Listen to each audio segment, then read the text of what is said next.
जुगनू बहुत दुबला पतला एक नंबर का कंजूस और लालची व्यक्ति था। वो अपने परिवार के साथ रहता था। परिवार में एक बूढ़ी माँ, पत्नी और बेटा था। उसकी पत्नी मोटी थी। उसे खाने का बहुत शौक था। उसे हर समय भूख लगी रहती थी तथा वो एक बार में 10 आदमियों का खाना खा लेती थी। जुगनू का बेटा चीनू बहुत शरारती था। अरे भगवान, नाश्ता कहाँ है? जल्दी लाओ, मुंशी मेरा इंतजार कर रहा होगा। हाय, वो कलवा मुंशी आपका इंतजार क्यों करने लगा? उसे बोलो दुकान खोल के काम करे। अरे तुमको कितनी बार कहा है, वो दुकान नहीं है। दुकान नहीं तो क्या है? लोगों को रुपये ब्याज पर उधार देने की दुकान ही तो है। उधार की दुकान। अब तुमको कौन समझाए है? मैं गधे को समझा सकता हूँ पर तुमको नहीं है? हाँ, ये सही कहा आपने।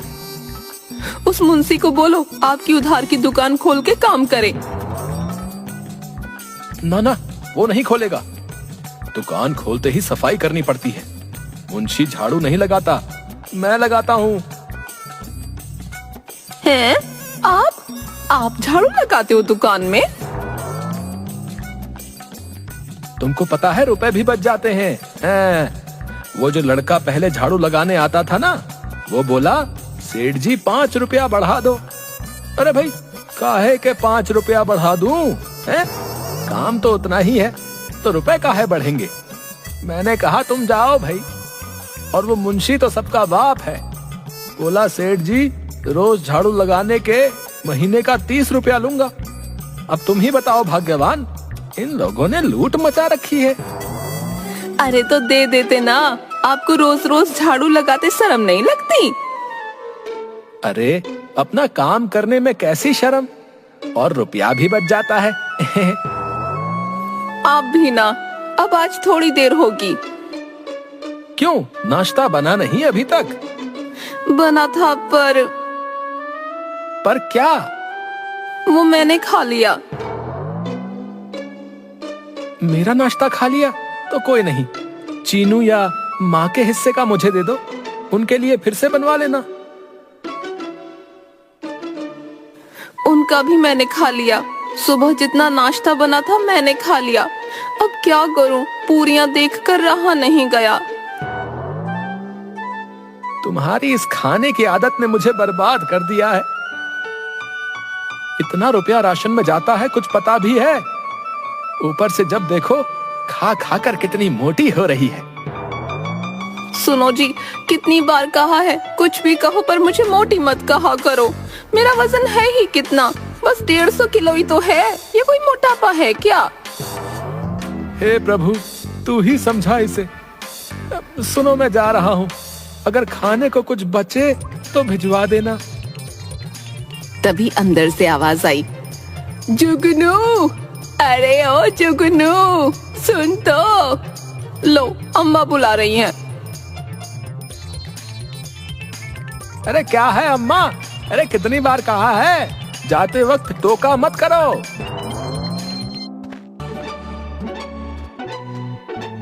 बेटा, मैंने कब टोका? टोकती तो ये मुटल्ली है। बबली ने माँ को घूर कर देखा। ऐसे क्या घूर रही है? माँ इसे छोड़ो, बोलो क्या काम है? बेटा, मैंने रात को सपने में तेरी दादी को देखा। वो बोली कि उसको गंगा घाट जाना है। अब बेटा, उसको गए तो 20 बरस हो गए। ऐसा कर, तू गंगा जी के दर्शन करा। और हाँ, इस मुटल्ली और चीनू को भी ले जाइयो। अरे माँ, गंगा जी यहाँ थोड़े ही है। अरे उसके लिए काशी जाना पड़ेगा, काशी। हाँ तो जाना। और सुन, मैंने तो कह दिया, तेरी कंजूसी यहाँ ना चलेगी। अगर नहीं गया तो सबको इस घर से निकाल दूंगी, समझा? कहाँ फंसा रही हो मेरी माँ? मैं और बेटा तो सही है, लेकिन इसका तो किराया भी 4 के बराबर लगेगा। अब आपकी खैर नहीं। अच्छा माँ, अभी जाता हूँ, दुकान का काम निपटा कर आता हूँ।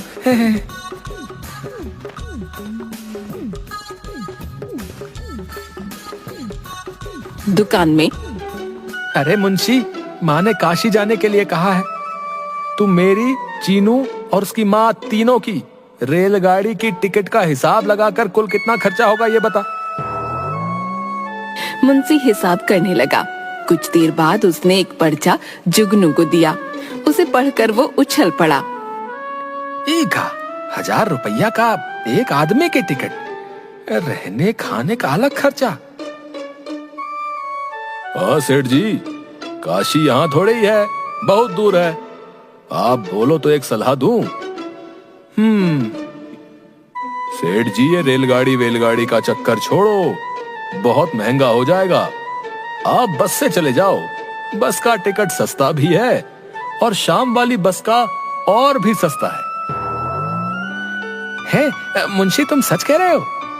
हाँ सेठ जी, मैंने सब पता कर लिया है, सब बढ़िया से हो जाएगा और खर्चा भी कम। शाम को जुगनू, बबली और चीनू को लेकर बस के लिए निकल पड़ा। अरे सुनो, इतना भारी पेटी मैं नहीं उठा सकती, किसी कूली को बुला लो ना। तुमसे तो कम ही भारी है। बबली ने जोर से पेटी नीचे रख दी। अरे ये क्या, चलो जल्दी से उठाओ इसे, देर हो रही है। कहा ना मुझसे नहीं उठता इतना वजन, इसे उठाकर तो और भूख लगने लगी। तुम भी ना, अरे कहीं इतना भारी है, कोई 25-30 किलो होगा बस। तो आप खुद ही उठा लो ना। जुगनू ने पेटी उठाने की कोशिश की तो वो खुद ही गिर गया। क्या पापा, आप बिना कुछ लेते क्यों नहीं? चुप बदमाश कहीं का, तुम्हारे इस झूले लाल पाप की तो हद हो गई है कंजूसी की। बबली ने पेटी उठा ली।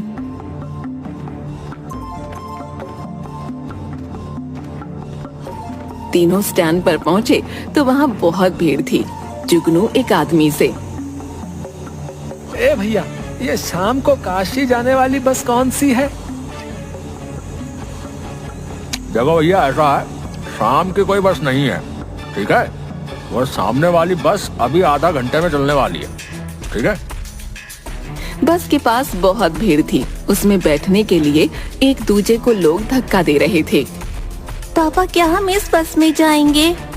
अरे नाना, ई में तो खड़े होने की भी जगह नहीं है, हम ना जाएंगे इसमें। कोई ढंग की बस हो तो बताओ। तुम यही रुको, मैं पता करके आता हूँ। है जुगनू ने थोड़ा आगे जाकर देखा। सड़क पार एक पुरानी सी टूटी फूटी बस खड़ी थी। उसके पास बस एक आदमी खड़ा था। ओ भैया, ये बस काशी जाएगी? आदमी ने हाँ में सिर हिलाया। कब जाएगी? आदमी ने कोई जवाब नहीं दिया। ओ भाई, ये बस शाम को चलेगी ना? आदमी हाँ में सिर हिलाकर भाग गया। इतने में पहली वाली बस स्टार्ट हो गई। वो खसाखस भरी हुई थी। उसकी छत पर भी लोग बैठे थे। वो हॉर्न बजाती हुई चली गई। पूरा बस स्टैंड वीरान हो गया। अरे चलो चलो, हमारी बस वो रही सामने। हाँ, तीनों उस बस के वहाँ गए। पापा, ये बस चलती भी है? ये तो टूटी फूटी है। तुम्हें उससे क्या है, बस काशी पहुंचा दे। चलो चलो, अंदर चलो। जुगनू और चीनू अंदर चले गए, पर बबली बस के दरवाजे में फंस गई। हाय अम्मा, मर गई। अरे जी, मुझे अंदर खींचो। जुगनू और चीनू दोनों बबली का हाथ पकड़कर अंदर खींचने लगे। जोर लगा के हईशा, जोर लगा के हईशा। तीनों बस के अंदर बैठने के लिए ढंग की सीट देखने लगे। सुनो जी, ये वाली सीट बढ़िया है, यहाँ बैठेंगे। कहकर वो सीट पर बैठ गई और चीनू उसकी गोद में बैठ गया। जैसे तैसे जुगनू भी वहीं फंसकर बैठ गया। हाँ भाई, सब लोग ढंग से बैठो। ये बस कब चलेगी? बस अभी चलने वाली है। भैया, ये बस तो एकदम खाली पड़ी है। कोई और सवारी नहीं आएगी क्या? नहीं नहीं, कोई और नहीं आएगा, तुम लोग आराम से बैठो, कहकर वो जोर जोर से हंसने लगा। तभी बस स्टार्ट हो गई।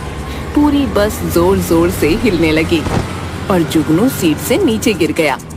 पापा गिर गए, पापा गिर गए। चुप बदमाश! भगवान, पूरी सीट तो तुमने घेर ली है, मैं पीछे वाली सीट पर बैठता हूँ। बस हिचकोले खाती हुई चलने लगी। सुनो, जरा संभल कर, कहीं वहाँ भी ना गिर जाना। अम्मा, मैं भी अकेले सीट पर बैठूंगा, यहाँ कैसे खेलूंगा? अच्छा ऐसा कर, सामने जाके बैठ जा, मैं भी थोड़े अपने पैर फैला लूं।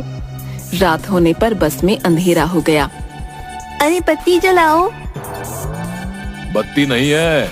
फिर उसकी जोर जोर से हंसने की आवाज आई। सुनो जी, किसी होटल में बस रुकवाओ, मुझे तो बहुत भूख लग रही है। ये बस सुबह से पहले कहीं नहीं रुकेगी। फिर उसकी जोर जोर से हंसने की आवाज आई। अरे सुबह खा लेना, अभी खिड़की खोलकर आराम से सो जाओ। भूखे पेट नींद, ये बढ़िया मजाक है। तभी उसे खाने से भरी हुई हवा में नाचती थाली दिखाई दी। उसने बोलने की कोशिश की पर मुंह से आवाज नहीं निकली। बबली ने थाली पकड़ ली और सब खा गई। उसके बाद मिठाई की थाली हवा में नाचने लगी। उसे देखकर बबली की आंखें बड़ी हो गईं। उसने उस थाली को पकड़ा और सब कुछ खा गई। बस सब्जी पूरी और मिल जाए। उसके सामने सब्जी पूरी से भरी थाली प्रकट हो गई। उसने फटाफट सब खाया और एक लंबी डकार लेकर सो गई। जुगनू उंगलियों पर गिनकर हिसाब करने लगा। एक आदमी का 1000, 2 का 2, नहीं भगवान के तो बस खाने खाने का 1000 हो जाएगा। हे प्रभु, इतना खर्चा करवाओगे तो कोई लॉटरी भी लगवा दो। कहकर वो खिड़की पर सर रख कर कुछ सोचने लगा। तभी उसके कान में कुछ लगा। अरे बाबा, मच्छर भी खून चूसेगा। तभी उसके बालों पर कुछ लगा। उसने ऊपर की ओर देखा तो नोटों की गड्डियां हवा में उड़ती हुई दिखाई दी। उसने आंखें मल-मल कर देखा। ये असल के रुपए हैं। उसने दूसरी गड्डी पकड़ी तो और 10 गड्डियां हवा में नाचने लगीं। जुगनू खुशी से गिरते पड़ते पेटी के पास गया। पत्नी जोर जोर से खर्राटे लेकर सोई हुई थी। धीमे से पेटी उठाते हुए वो कांपने लगा। उसने पेटी का सारा सामान निकाल कर फेंक दिया और उसमें नोटों की गड्डियां भरने लगा। बाप रे, लॉटरी लग गई, लॉटरी! प्रभु, सच्ची में लॉटरी लगा दी। एक साथ इतना पैसा तो मेरे पुरखों ने कभी भी नहीं देखा होगा। अब मैं सोऊंगा नहीं, कहीं वो कंडक्टर का बच्चा चुरा ले गया तो वो खुद उससे चिपक कर बैठ गया। पर थोड़ी देर बाद उसे नींद आ गई। ओ मेरा कंचा मिल जा रे बाबा, मिल जा। पर नहीं मिला। ऑप्शन पर नहीं मिला। चीनू उदास होकर सीट पर लेट गया तो उसे हवा में उड़ती हुई गेंद दिखाई दी। ये कैसी गेंद है जो हवा में उड़ रही है? चीनू ने गेंद पकड़ने की कोशिश की तो हाथ लगाते ही वो 2 हो गईं। तो गेंद। उसने पकड़ने की कोशिश की पर वो और ऊपर हो गईं। बच्चों, अभी बताता हूँ। उसने फटी हुई सीट पर चढ़कर गेंद पकड़ ली। गेंद अच्छी है पर मेरा कंचा ज्यादा अच्छा है। मिल जाना, कहाँ खो गया? तभी चीनू के सामने उड़ते हुए कंचे आ गए। चीनू उन्हें पकड़ने लगा। उसने कंचों को अपने रुमाल में बांध दिया। वाह, कितने सुंदर और बढ़िया कंचे हैं, मजा आ गया। वो पटली को सिर के नीचे रखकर सो गया। थोड़ी देर बाद बबली की आंख खुली। हाय रे, बड़ी भूख लगी है। काशी तो अभी बहुत दूर है, कहीं से कुछ चटपटा मिल जाए तो मजा आ जाए। तभी उसे हवा में पकवानों से भरी थाली दिखाई दी। वो पकड़ने की कोशिश करने लगी तो वो और दूर होती जाती। उसके पीछे जाते जाते बबली बस की अंतिम सीट तक पहुंच गई। आ जाना, क्यों भागे जा रही है? कहकर उसने छलांग लगा दी, पर वो खुद ही हवा में गोल गोल घूमने लगी। बचाओ, अरे बचाओ, बचाओ! वो धड़ाम से नीचे गिरी और पूरी बस उछल गई।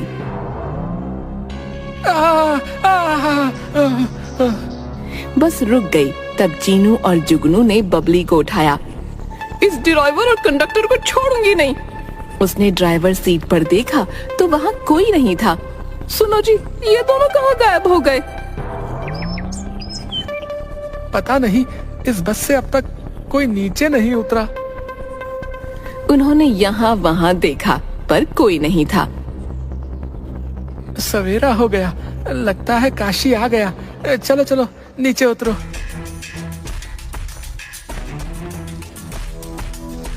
नीचे उतरने के बाद पापा, ये तो हमारे गांव जैसा लग रहा है। नहीं बेटा, ये काशी है। बस स्टैंड सब जगह एक सा होता है।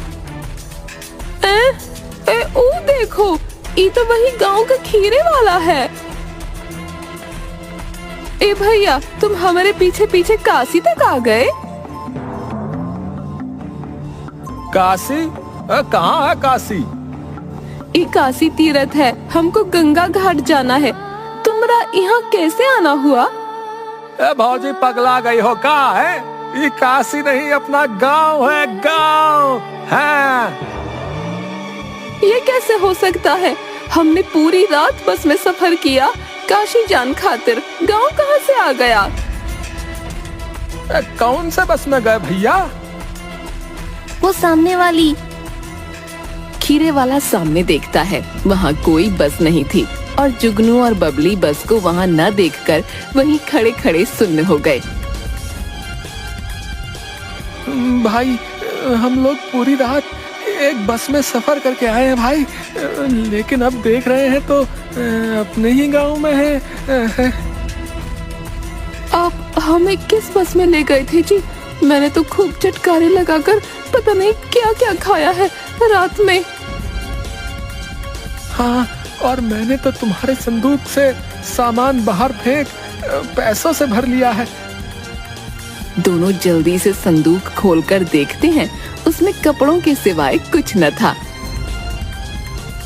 अरे जुगनू भैया, लगता है आपको बस स्टैंड के बाहर वाली वो जो भूतिया बस है उसके बारे में पता नहीं था। तुम लोग उसी बस की सवारी करके आ रहे हो भैया। है भूतिया बस? हाँ बबली भाभी, अरे पुराने बस अड्डे के बाहर रात को कई लोग इस भूतिया बस में चढ़ जाते हैं और उसका शिकार हो जाते हैं, लेकिन तुम लोग किस्मत वाले हो जो सही सलामत लौट आए।